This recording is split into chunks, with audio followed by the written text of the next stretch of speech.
Hello viewers and welcome to session number 14 of Indian Economy, National Agriculture Policy and its Objectives. ಭಾರತದ ಆರ್ಥಿಕ ವ್ಯವಸ್ಥೆಯ ಹೊಸ ಕೃಷಿ ನೀತಿ ಮತ್ತು ಅದರ ಉದ್ದೇಶಗಳ ಸೆಷನ್ಗೆ ತಮಗೆಲ್ಲರಿಗೂ ಸ್ವಾಗತ. Recap: Importance of agriculture in Indian economy. New agriculture policy and its objectives. The learning objectives: to understand the concept involved in agriculture policy, to highlight the main features of the agriculture policy 2000, to learn the purpose of the agriculture policy 2000. ಕಲಿಕೆಯ ಉದ್ದೇಶಗಳು: ಕೃಷಿ ನೀತಿಯಲ್ಲಿ ಒಳಗೊಂಡಿರುವ ಪರಿಕಲ್ಪನೆಗಳನ್ನು ಅರ್ಥ ಮಾಡಿಕೊಳ್ಳುವುದು, ಕೃಷಿ ನೀತಿ 2000ದ ಮುಖ್ಯ ಲಕ್ಷಣಗಳನ್ನು ಎತ್ತಿ ತೋರಿಸುವುದು, 2000ದ ಕೃಷಿ ನೀತಿಯ ಉದ್ದೇಶವನ್ನು ತಿಳಿಯುವುದು. Introduction. Rapid growth of agriculture is essential to achieve self-reliance at national level. Indian agriculture has made fast growth since independence. Despite having achieved national food security, well-being of farmers continued to be a matter of grave concern. ರಾಷ್ಟ್ರ ಮಟ್ಟದಲ್ಲಿ ಸ್ವಾವಲಂಬನೆ ಸಾಧಿಸಲು ಕೃಷಿಯ ತ್ವರಿತ ಬೆಳವಣಿಗೆ ಅತ್ಯಗತ್ಯ. ಸ್ವಾತಂತ್ರ್ಯದ ನಂತರ ಭಾರತೀಯ ಕೃಷಿ ವೇಗವಾಗಿ ಬೆಳವಣಿಗೆ ಮಾಡಿದೆ. ರಾಷ್ಟ್ರೀಯ ಆಹಾರ ಭದ್ರತೆಯನ್ನು ಸಾಧಿಸಿದರೂ ರೈತರ ಯೋಗಕ್ಷೇಮವು ಗಂಭೀರ ಕಾಳಜಿಯ ವಿಷಯವಾಗಿ ಮುಂದುವರೆದಿತ್ತು. The policy has been planned under the provision of WTO. The policy gives emphasis on promoting agricultural exports after fulfilling domestic demand. Union government has announced new agricultural policy in Parliament on 28 July 2000. WTO ನಿಬಂಧನೆಗಳ ಅಡಿಯಲ್ಲಿ ಈ ನೀತಿಯನ್ನು ಆಯೋಜಿಸಲಾಗಿದೆ.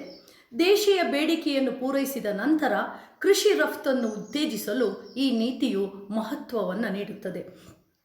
ಕೇಂದ್ರ ಸರ್ಕಾರ ಸಂಸತ್ತಿನಲ್ಲಿ ಹೊಸ ಕೃಷಿ ನೀತಿಯನ್ನು 28ನೇ ಜುಲೈರಂದು ಘೋಷಿಸಿದೆ. Objectives: new agriculture policy aims at the following objectives: to accelerate the economic wealth of Indian agriculture, to increase the gross domestic production of agriculture, to maximize the agriculture export. ಹೊಸ ಕೃಷಿ ನೀತಿಯು ಈ ಕೆಳಗಿನ ಉದ್ದೇಶಗಳನ್ನು ಹೊಂದಿದೆ: ಭಾರತೀಯ ಕೃಷಿಯ ಆರ್ಥಿಕ ಸಂಪತ್ತನ್ನು ವೇಗಗೊಳಿಸುವುದು, ಕೃಷಿಯ ಒಟ್ಟು ದೇಶೀಯ ಉತ್ಪಾದನೆಯನ್ನು ಹೆಚ್ಚಿಸುವುದು, ಕೃಷಿ ರಫ್ತು ಗರಿಷ್ಠಗೊಳಿಸುವುದು. Next, to increase the income or profit of farmers, to introduce more technology in farming, to actualize the vast untapped growth potential of Indian agriculture. ರೈತರ ಆದಾಯ ಅಥವಾ ಲಾಭವನ್ನು ಹೆಚ್ಚಿಸುವುದು, ಕೃಷಿಯಲ್ಲಿನ ಹೆಚ್ಚಿನ ತಂತ್ರಜ್ಞಾನವನ್ನು ಪರಿಚಯಿಸುವುದು, ಭಾರತೀಯ ಕೃಷಿಯ ಅಪಾರ ಬಳಕೆಯಾಗದ ಬೆಳವಣಿಗೆಯ ಸಾಮರ್ಥ್ಯವನ್ನು ವಾಸ್ತವಿಕಗೊಳಿಸುವುದು. To strengthen rural infrastructure, to support faster agriculture development, to provide value addition by accelerating the growth of agro-business, to create employment in rural areas. ವೇಗವಾಗಿ ಕೃಷಿ ಅಭಿವೃದ್ಧಿಗೆ ಸಹಾಯ ಮಾಡಲು ಗ್ರಾಮೀಣ ಮೂಲ ಸೌಕರ್ಯಗಳನ್ನು ಬಲಪಡಿಸುವುದು, ಕೃಷಿ ವ್ಯವಹಾರದ ಬೆಳವಣಿಗೆಯನ್ನು ವೇಗಗೊಳಿಸುವ ಮೂಲಕ ಮೌಲ್ಯವರ್ಧನೆಯನ್ನು ಉತ್ತೇಜಿಸುವುದು, ಗ್ರಾಮೀಣ ಪ್ರದೇಶದಲ್ಲಿ ಉದ್ಯೋಗ ಸೃಷ್ಟಿಸುವುದು. Next, to secure fair standard of living of farmers, to discourage migration to urban areas, to face the challenges arising out of economic liberalization and globalization by fulfilling the needs of the domestic and foreign markets. ರೈತರ ನ್ಯಾಯಯುತ ಜೀವನ ಮಟ್ಟವನ್ನು ಭದ್ರಪಡಿಸುವುದು, ನಗರ ಪ್ರದೇಶಗಳಿಗೆ ವಲಸೆ ಹೋಗುವುದನ್ನು ನಿರುತ್ಸಾಹಗೊಳಿಸುವುದು, ದೇಶೀಯ ಮತ್ತು ವಿದೇಶಿ ಮಾರುಕಟ್ಟೆಗಳ ಅಗತ್ಯತೆಗಳನ್ನು ಪೂರೈಸುವ ಮೂಲಕ ಆರ್ಥಿಕ ಉದಾರೀಕರಣ ಮತ್ತು ಜಾಗತೀಕರಣದಿಂದ ಉಂಟಾಗುವ ಸವಾಲುಗಳನ್ನು ಎದುರಿಸುವುದು. Next, to provide insurance for crops, to promote biotechnology, to promote research for developing new varieties of seeds and ensuring protection to them. ಬೆಳೆಗಳಿಗೆ ವಿಮೆಯನ್ನು ಒದಗಿಸುವುದು, ಜೈವಿಕ ತಂತ್ರಜ್ಞಾನವನ್ನು ಉತ್ತೇಜಿಸುವುದು, ಹೊಸ ಬಗೆಯ ಬೀಜಗಳನ್ನು ಅಭಿವೃದ್ಧಿಪಡಿಸಲು ಮತ್ತು ಅವುಗಳಿಗೆ ರಕ್ಷಣೆಯನ್ನು ಖಾತ್ರಿಪಡಿಸಿಕೊಳ್ಳಲು ಸಂಶೋಧನೆಯನ್ನು ಉತ್ತೇಜಿಸುವುದು. Next, to achieve 4% growth rate per annum for next 2 decades, to do land reforms to provide lands for poor farmers, to promote consolidation of land holdings in all states of the nation, to promote private contract farming in agriculture. ಮುಂದಿನ 2 ದಶಕಗಳಲ್ಲಿ ವಾರ್ಷಿಕ 4% ಬೆಳವಣಿಗೆಯ ದರವನ್ನು ಸಾಧಿಸುವುದು, ಬಡ ರೈತರಿಗೆ ಭೂಮಿಯನ್ನು ಒದಗಿಸಲು ಭೂ ಸುಧಾರಣೆಗಳನ್ನು ಮಾಡುವುದು, ರಾಷ್ಟ್ರದ ಎಲ್ಲ ರಾಜ್ಯಗಳಲ್ಲಿ ಭೂ ಹಿಡುವಳಿಗಳ ಬಲವರ್ಧನೆಯನ್ನು ಉತ್ತೇಜಿಸುವುದು, ಕೃಷಿಯಲ್ಲಿ ಖಾಸಗಿ ಗುತ್ತಿಗೆ ಕೃಷಿಯನ್ನು ಉತ್ತೇಜಿಸುವುದು. The salient features of the new agriculture policy. Over 4% annual growth rate aimed over next 20 years. Participation of the private sector by encouraging contract farming. ಹೊಸ ಕೃಷಿ ನೀತಿಯ ಪ್ರಮುಖ ಲಕ್ಷಣಗಳು. ಮುಂದಿನ 20 ವರ್ಷಗಳಲ್ಲಿ 4%ಕ್ಕಿಂತ ಹೆಚ್ಚು ವಾರ್ಷಿಕ ಬೆಳವಣಿಗೆಯ ದರ. ಗುತ್ತಿಗೆ ಕೃಷಿಯನ್ನು ಪ್ರೋತ್ಸಾಹಿಸುವ ಮೂಲಕ ಖಾಸಗಿ ವಲಯದ ಭಾಗವಹಿಸುವಿಕೆ. Price protection for farmers along with the launch of the National Agriculture Insurance Scheme to protect farmers in case crops are destroyed. ಬೆಳೆಗಳು ನಾಶವಾದರೆ ರೈತನನ್ನು ರಕ್ಷಿಸಲು ರಾಷ್ಟ್ರೀಯ ಕೃಷಿ ವಿಮಾ ಯೋಜನೆಯನ್ನು ಪ್ರಾರಂಭಿಸುವುದರ ಜೊತೆಗೆ ರೈತರಿಗೆ ಬೆಲೆ ರಕ್ಷಣೆಯನ್ನು ನೀಡುವುದು. Removal of restrictions on movement of agricultural commodities throughout the country. Rational utilization of country's water resources for optimum use of irrigation potential. ದೇಶದಾದ್ಯಂತ ಕೃಷಿ ಸರಕುಗಳ ಚಲನೆಗೆ ಇರುವ ನಿರ್ಬಂಧಗಳನ್ನು ತೆಗೆದುಹಾಕುವುದು, ನೀರಾವರಿ ಸಾಮರ್ಥ್ಯದ ಗರಿಷ್ಠ ಬಳಕೆಗಾಗಿ ದೇಶದ ಜಲಸಂಪನ್ಮೂಲಗಳ ತರ್ಕಬದ್ಧ ಬಳಕೆ. High priority given to the development of animal husbandry, poultry, dairy and aquaculture. ಪಶುಸಂಗೋಪನೆ, ಕೋಳಿ, ಡೈರಿ ಮತ್ತು ಜಲಚರಗಳ ಅಭಿವೃದ್ಧಿಗೆ ಹೆಚ್ಚಿನ ಆದ್ಯತೆ ನೀಡಲಾಗಿದೆ. Encouraging capital inflow and ensuring that there are assured markets for crop production. ಬಂಡವಾಳದ ಒಳಹರಿವನ್ನು ಉತ್ತೇಜಿಸುವುದು ಮತ್ತು ಬೆಳೆ ಉತ್ಪಾದನೆಗೆ ಖಚಿತವಾದ ಮಾರುಕಟ್ಟೆಗಳಿವೆ ಎಂದು ಖಚಿತಪಡಿಸಿಕೊಳ್ಳುವುದು. Next, exemption from payment of capital gains tax on compulsory acquisition of agricultural land. ಕೃಷಿ ಭೂಮಿಯನ್ನು ಕಡ್ಡಾಯವಾಗಿ ಸ್ವಾಧೀನಪಡಿಸಿಕೊಳ್ಳುವಲ್ಲಿ ಬಂಡವಾಳ ಲಾಭದ ತೆರಿಗೆಯನ್ನು ಪಾವತಿಸುವುದರಿಂದ ವಿನಾಯಿತಿ. Next, minimize fluctuations in commodity prices by taking necessary steps and continuous monitoring of international prices. ಅಗತ್ಯ ಕ್ರಮಗಳನ್ನು ತೆಗೆದುಕೊಳ್ಳುವ ಮೂಲಕ ಮತ್ತು ಅಂತಾರಾಷ್ಟ್ರೀಯ ಬೆಲೆಗಳ ನಿರಂತರ ಮೇಲ್ವಿಚಾರಣೆಯ ಮೂಲಕ ಸರಕುಗಳ ಬೆಲೆಗಳಲ್ಲಿ ಏರಿಳಿತವನ್ನು ಕಡಿಮೆ ಮಾಡುವುದು. Plant varieties to be protected through legislation. ಸಸ್ಯ ಪ್ರಭೇದಗಳನ್ನು ಶಾಸನದ ಮೂಲಕ ರಕ್ಷಿಸಬೇಕೆಂಬುದು. Next, adequate and timely supply of quality inputs to farmers. ರೈತರಿಗೆ ಗುಣಮಟ್ಟದ ಒಳಹರಿವಿನ ಸಮರ್ಪಕ ಮತ್ತು ಸಮಯೋಚಿತ ಪೂರೈಕೆ. High priority to rural electrification. ಗ್ರಾಮೀಣ ವಿದ್ಯುದ್ದೀಕರಣಕ್ಕೆ ಹೆಚ್ಚಿನ ಆದ್ಯತೆ. Setting up of agro-processing units and creation of off-farm employment in rural areas. ಕೃಷಿ ಸಂಸ್ಕರಣಾ ಘಟಕಗಳನ್ನು ಸ್ಥಾಪಿಸುವುದು ಮತ್ತು ಗ್ರಾಮೀಣ ಪ್ರದೇಶಗಳಲ್ಲಿ ಕೃಷಿ ರಹಿತ ಉದ್ಯೋಗವನ್ನು ಸೃಷ್ಟಿಸುವುದು. Issues under focus. ರಾಷ್ಟ್ರೀಯ ಕೃಷಿ ನೀತಿಯಡಿಯಲ್ಲಿ ನಿಗದಿತ ಗುರಿ ಮತ್ತು ಗುರಿಗಳನ್ನು ಸಾಧಿಸಲು ಈ ಕೆಳಗಿನ ವಿಷಯಗಳ ಬಗ್ಗೆ ಗಮನವನ್ನು ಹರಿಸಬೇಕಾಗುತ್ತದೆ. Number 1, sustainable agriculture. ಪೋಷಿಸುವ ಕೃಷಿ. ಕೃಷಿ ಉದ್ಯಮ, ಪರಿಸರ ಸಂರಕ್ಷಣೆ ಮತ್ತು ಗ್ರಾಹಕರ ಸುರಕ್ಷತೆಯ ದೀರ್ಘಕಾಲೀನ ಸ್ಥಿರತೆಯನ್ನು ಸಾಧಿಸಲು ಕೌಶಲ್ಯ ಮತ್ತು ತಂತ್ರಜ್ಞಾನವನ್ನು ಉತ್ತಮಗೊಳಿಸಲು ಯತ್ನಿಸುವ ಕೃಷಿಯನ್ನು ಅಭ್ಯಾಸ ಮಾಡುವ ಒಂದು ಮಾರ್ಗವಾದ ಸುಸ್ಥಿರ ಕೃಷಿಯನ್ನು ಸಾಧಿಸುವುದು ಭಾರತದ ಆದ್ಯತೆ ಆಗಿದೆ. Number 2, food and nutritional security. ಆಹಾರ ಮತ್ತು ಪೌಷ್ಟಿಕಾಂಶದ ಸುರಕ್ಷತೆ. ಪೌಷ್ಟಿಕಾಂಶದ ಫಲಿತಾಂಶಗಳನ್ನು ಸುಧಾರಿಸುವ ಪ್ರಯತ್ನಗಳನ್ನು ಆಹಾರ ವ್ಯವಸ್ಥೆಯ ವಿಶಾಲವಾದ ಯೋಜನೆಯಲ್ಲಿ ಇಡುವುದಾಗಿದೆ. ಅಂದರೆ ಆಹಾರವನ್ನು ಉತ್ಪಾದಿಸುವ ಸ್ಥಳದಿಂದ ಅದನ್ನು ಅನುಭೋಗಿಸುವವರೆಗಿನ ಸಂಪೂರ್ಣ ಚಟುವಟಿಕೆಗಳಾಗಿದೆ. ಉತ್ಪಾದನೆ, ಸಂಸ್ಕರಣೆ, ಮಾರ್ಕೆಟಿಂಗ್, ಬಳಕೆ ಮತ್ತು ಈ ಅಂಶಗಳ ಮೇಲೆ ಪರಿಣಾಮ ಬೀರುವ ನೀತಿಯೂ ಸೇರಿದಂತೆ ಆಹಾರ ವ್ಯವಸ್ಥೆಯ ಅಂಶಗಳ ನಡುವಿನ ಹೊಂದಾಣಿಕೆಯು ಆಹಾರ ವ್ಯವಸ್ಥೆಯ ಪಾತ್ರದಾರರ ಜವಾಬ್ದಾರಿಯಾಗಿದೆ. ಆರೋಗ್ಯ ಮತ್ತು ಪೌಷ್ಟಿಕಾಂಶಗಳ ಪರಿಣಾಮಗಳ ಬಗ್ಗೆ ಗಮನ ಹರಿಸದಿದ್ದರೆ ಅಪೌಷ್ಟಿಕತೆಯ ಮಟ್ಟವು ಹೆಚ್ಚುತ್ತದೆ. Number 3, generation and transfer of technology, ತಂತ್ರಜ್ಞಾನ ನಿರ್ಮಾಣ ಮತ್ತು ಅದರ ವರ್ಗಾವಣೆ. ರಾಷ್ಟ್ರವೊಂದರ ಆರ್ಥಿಕ ಬೆಳವಣಿಗೆಯು ಜ್ಞಾನ ಮತ್ತು ತಂತ್ರಜ್ಞಾನದ ನಿರ್ಮಾಣ ಮತ್ತು ವರ್ಗಾವಣೆಗಳನ್ನು ನಿಕಟವಾಗಿ ಅವಲಂಬಿಸಿದೆ. ನಿಗದಿತ ಗುರಿಗಳನ್ನು ಸಾಧಿಸಲು ಕೃಷಿ ಕ್ಷೇತ್ರಕ್ಕೆ ಇದು ಅಗತ್ಯವಾಗಿರುತ್ತದೆ. ನಂಬರ್ 4, ಇನ್ಪುಟ್ಸ್ ಮ್ಯಾನೇಜ್ಮೆಂಟ್, ಆದಾನಗಳ ನಿರ್ವಹಣೆ. ಆದಾನಗಳೆಂದರೆ ಸೀಡ್ಸ್, ವಿದ್ಯುತ್ ಪವರ್, ಯಂತ್ರಗಳ ಬಳಕೆ, ಗೊಬ್ಬರಗಳು, ಕ್ರಿಮಿನಾಶಕಗಳು ಇತ್ಯಾದಿಗಳ ಅವಶ್ಯಕತೆಗಳಿಗೆ ಕೃಷಿ ಕ್ಷೇತ್ರ ಗಮನವನ್ನು ಹರಿಸಬೇಕಾಗಿರುತ್ತದೆ. ನಂಬರ್ 5, ಇನ್ಸೆಂಟಿವ್ಸ್ ಫಾರ್ ಅಗ್ರಿಕಲ್ಚರ್, ಕೃಷಿಗೆ ಪ್ರೇರಕಗಳು. ಕೃಷಿ ವಲಯಕ್ಕೆ ಪ್ರೋತ್ಸಾಹಕ್ಕಾಗಿ ಕೆಳಗಿನ ಯೋಜನೆಗಳನ್ನು ಆರಂಭಿಸಲು ಸರ್ಕಾರ ನಿರ್ಧರಿಸುತ್ತದೆ. ಅವು ಯಾವುಗಳೆಂದರೆ ರಾಷ್ಟ್ರೀಯ ಕೃಷಿ ಮಾರುಕಟ್ಟೆ. ಇದು ಒಂದು PAN India electronic trading portal ಆಗಿದ್ದು, ಇದು ಕೃಷಿ ಸರಕುಗಳಿಗೆ ಏಕೀಕೃತ ರಾಷ್ಟ್ರೀಯ ಮಾರುಕಟ್ಟೆಯನ್ನು ರಚಿಸಲು ಅಸ್ತಿತ್ವದಲ್ಲಿರುವ APMC ಮಂಡಿಗಳನ್ನು ನೆಟ್ವರ್ಕ್ ಮಾಡುತ್ತದೆ. ಸಣ್ಣ ರೈತ ಕೃಷಿ ವ್ಯವಹಾರ ಒಕ್ಕೂಟ SFAC ಭಾರತ ಸರ್ಕಾರದ ಕೃಷಿ ಮತ್ತು ರೈತ ಕಲ್ಯಾಣ ಸಚಿವಾಲಯದ ಆಶ್ರಯದಲ್ಲಿ ENM ಅನುಷ್ಠಾನಕ್ಕೆ ಪ್ರಮುಖ ಸಂಸ್ಥೆಯಾಗಿದೆ. ಮುಂದೆ ರಾಷ್ಟ್ರೀಯ mission for sustainable agriculture NMSA ವಿಶೇಷವಾಗಿ ಕೃಷಿಯ ಉತ್ಪನ್ನ ಹೆಚ್ಚಿಸುವ ಸೂತ್ರವನ್ನು ಇದು ಮಾಡುತ್ತೆ.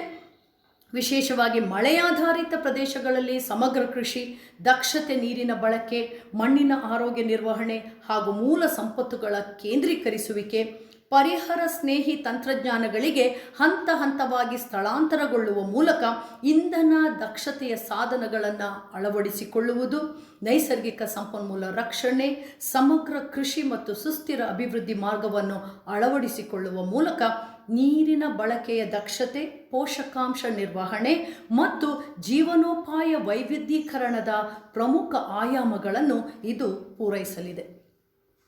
ಅದಲ್ಲದೆ ಈ NMSA ಅಡಿಯಲ್ಲಿ ಹಲವಾರು ಯೋಜನೆಗಳನ್ನು ಹಾಕಿಕೊಳ್ಳಲಾಗಿದೆ. ಅವುಗಳು ಯಾವುದೆಲ್ಲ ಅಂತ ಹೇಳಿದರೆ ರೈನ್ ಫೆಡ್ ಏರಿಯಾ ಡೆವಲಪ್ಮೆಂಟ್, ಮಣ್ಣಿನ ಆರೋಗ್ಯ ನಿರ್ವಹಣೆ that is soil health management, ಕೃಷಿ ಅರಣ್ಯದ ಉಪಮಿಷನ್, ಪರಂಪರಾಗತ ಕೃಷಿ ವಿಕಾಸ ಯೋಜನೆ PKVY, ಮಣ್ಣು ಮತ್ತು ಭೂ ಬಳಕೆ ಸಮೀಕ್ಷೆ, ರಾಷ್ಟ್ರೀಯ ರೈನ್ ಫೆಡ್ ಪ್ರದೇಶ ಪ್ರಾಧಿಕಾರ NRAA, ಈಶಾನ್ಯ ಪ್ರದೇಶದಲ್ಲಿ ಸಾವಯವ ಮೌಲ್ಯ ಸರಪಳಿ ಅಭಿವೃದ್ಧಿ mission that is mission organic value chain development in north eastern region, ಸಾವಯವ ಕೃಷಿ ರಾಷ್ಟ್ರೀಯ ಕೇಂದ್ರ, ಕೇಂದ್ರ ರಸಗೊಬ್ಬರ ಗುಣಮಟ್ಟ ನಿಯಂತ್ರಣ ಮತ್ತು ತರಬೇತಿ ಸಂಸ್ಥೆ.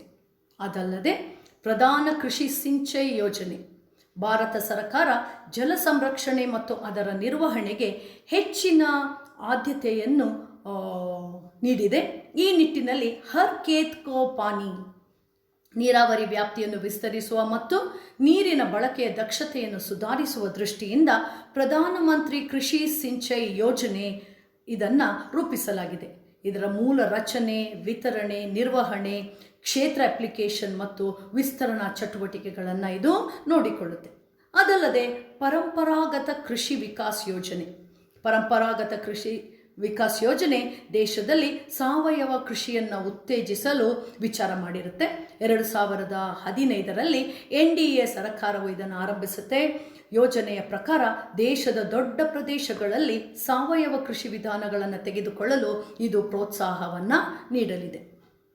ಅದಾದ ನಂತರ ಪ್ರಧಾನಮಂತ್ರಿ ಫಸಲ್ ಬಿಮಾ ಯೋಜನೆ. ಪ್ರಧಾನಮಂತ್ರಿ ಫಸಲ್ ಬಿಮಾ ಯೋಜನೆ ಎಂಬುದು ಸರ್ಕಾರದ ಪ್ರಾಯೋಜಿತ ಬೆಳೆ ವಿಮಾ ಯೋಜನೆಯಾಗಿದ್ದು, ಇದು ಒಂದೇ ವೇದಿಕೆಯಲ್ಲಿ ಅನೇಕ ಫಲಾನುಭವಿಗಳಿಗೆ ಕೆಲವು ಕೆಳಗಿನ ಉದ್ದೇಶಗಳೊಂದಿಗೆ ಸಂಯೋಜಿಸುತ್ತದೆ. ಆ ಉದ್ದೇಶಗಳು ಯಾವುದೆಂದರೆ ಪ್ರಕೃತಿ ವಿಪತ್ತುಗಳು, ಕೀಟಗಳು ಮತ್ತು ರೋಗಗಳ ಪರಿಣಾಮವಾಗಿ ಯಾವುದೇ ಅಧಿಸೂಚಿತ ಬೆಳೆ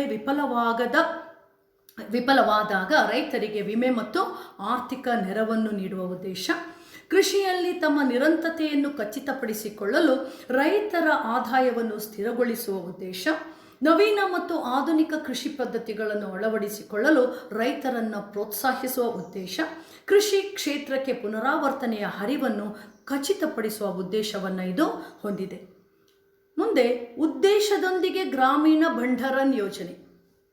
ಗ್ರಾಮೀಣ ಪ್ರದೇಶಗಳಲ್ಲಿ ಸುಸಜ್ಜಿತ ಸೌಲಭ್ಯಗಳೊಂದಿಗೆ ವೈಜ್ಞಾನಿಕ ಶೇಖರಣಾ ಸಾಮರ್ಥ್ಯವನ್ನು ಹೆಚ್ಚಿಸುವುದು, ಕೃಷಿ ಉತ್ಪನ್ನಗಳು ಸಂಸ್ಕರಿಸಿದ ಕೃಷಿ ಉತ್ಪನ್ನಗಳು ಮತ್ತು ಕೃಷಿ ಒಳಹರಿವುಗಳನ್ನು ಸಂಗ್ರಹಿಸಲು ರೈತರ ಅಗತ್ಯತೆಗಳನ್ನು ಪೂರೈಸುವುದು, ಕೃಷಿ ಉತ್ಪನ್ನಗಳ ಮಾರುಕಟ್ಟೆ ಸುಧಾರಣೆಗೆ ಶ್ರೇಣಿ ಪ್ರಮಾಣೀಕರಣ ಮತ್ತು ಗುಣಮಟ್ಟದ ನಿಯಂತ್ರಣವನ್ನು ಉತ್ತೇಜಿಸುವುದು, ದೇಶದಲ್ಲಿ ಕೃಷಿ ಮಾರುಕಟ್ಟೆಯ ಮೂಲ ಸೌಕರ್ಯವನ್ನು ಬಲಪಡಿಸುವ ಮೂಲಕ ಹಣಕಾಸು ಮತ್ತು ಮಾರುಕಟ್ಟೆ ಸಾಲವನ್ನು ಒದಗಿಸುವ ಮೂಲಕ ಸುಗ್ಗಿಯ ನಂತರವೇ ತಕ್ಷಣವೇ ಮಾರಾಟವನ್ನು ತಡೆಯುವಂತಹ ಉದ್ದೇಶವನ್ನು ಇದು ಹೊಂದಿದೆ. ಜೊತೆಗೆ ಜಾನುವಾರು ವಿಮಾ ಯೋಜನೆ, ಇದು ರೈತರು ಮತ್ತು ಜಾನುವಾರುಗಳ ಸಾಕಾಣಿಕೆ ಮಾಡುವವರಿಗೆ ರಕ್ಷಣೆ ಮತ್ತು ತಾಂತ್ರಿಕ ನೆರವನ್ನು ಒದಗಿಸುವ ಗುರಿಯನ್ನು ಹೊಂದಿದೆ. ಯಾವುದೇ ಕಾರಣಕ್ಕಾಗಿ ಜಾನುವಾರುಗಳ ಸಾವಾದರೆ ಜಾನುವಾರುಗಳ ವಿಮಾದ ಪ್ರಯೋಜನದಿಂದಾಗಿ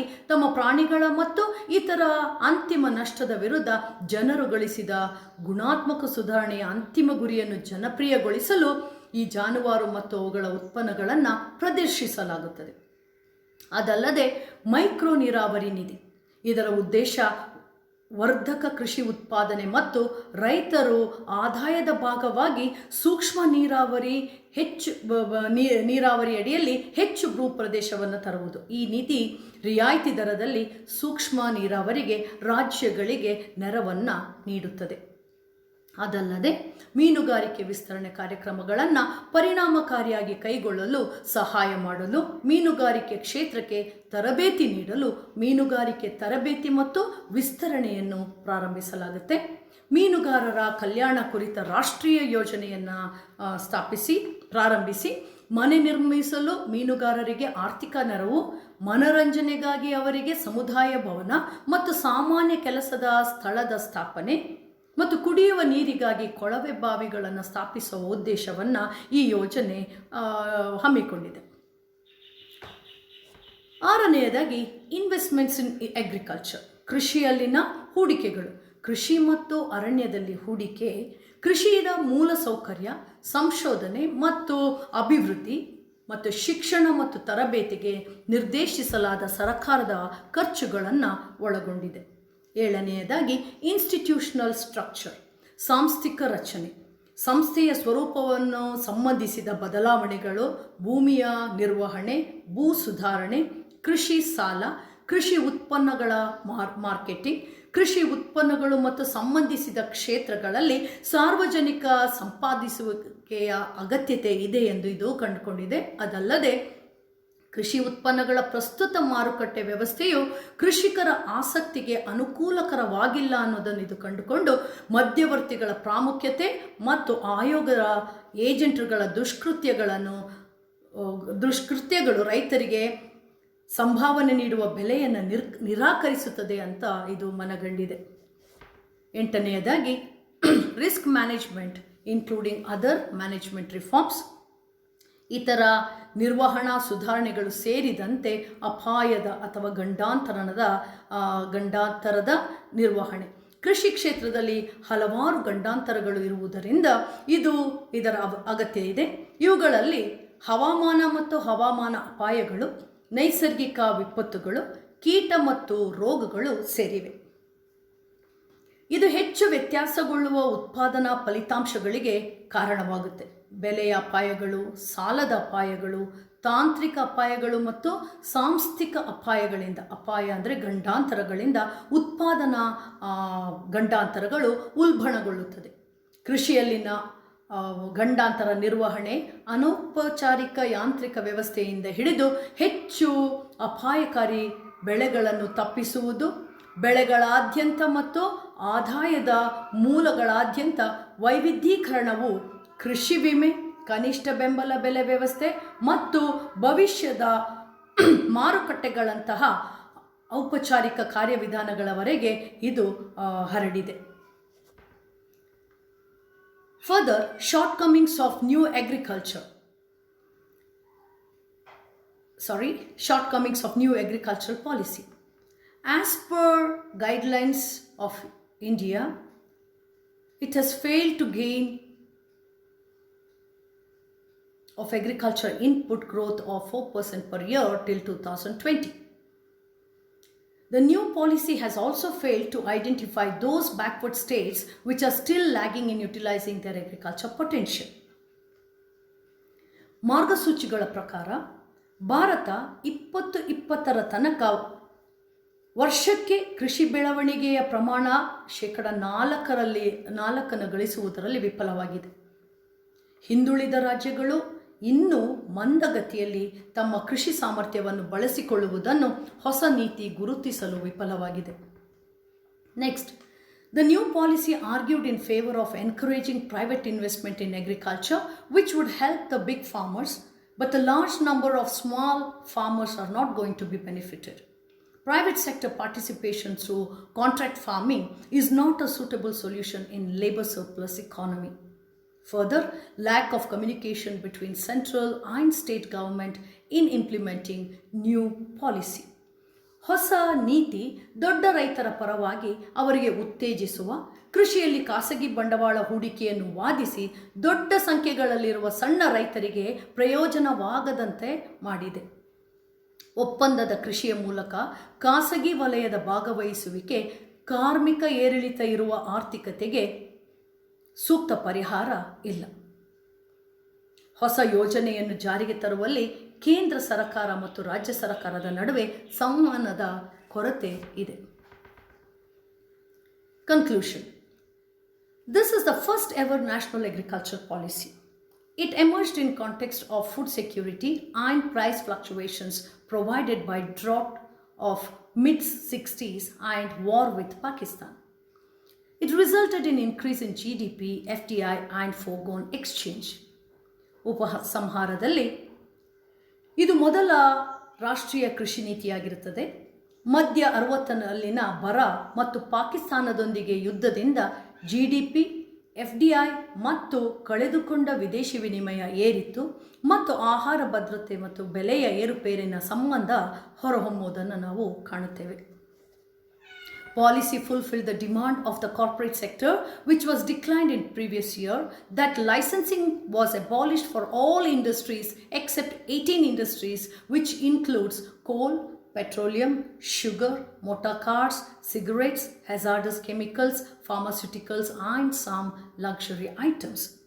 ಕಲ್ಲಿದ್ದಲು, ಪೆಟ್ರೋಲಿಯಂ, ಸಕ್ಕರೆ, ಮೋಟಾರ್ ಕಾರ್ಗಳು, ಸಿಗರೇಟ್, ಅಪಾಯಕಾರಿ ರಾಸಾಯನಿಕಗಳು, ಔಷಧಗಳು ಮತ್ತು ಕೆಲವು ಐಷಾರಾಮಿ ವಸ್ತುಗಳನ್ನೊಳಗೊಂಡಿರುವ 18 ಕೈಗಾರಿಕೆಗಳನ್ನು ಹೊರಪಡಿಸಿ ಎಲ್ಲ ಕೈಗಾರಿಕೆಗಳಿಗೆ ಪರವಾನಗಿಯನ್ನು ರದ್ದುಪಡಿಸಲಾಗಿತ್ತು.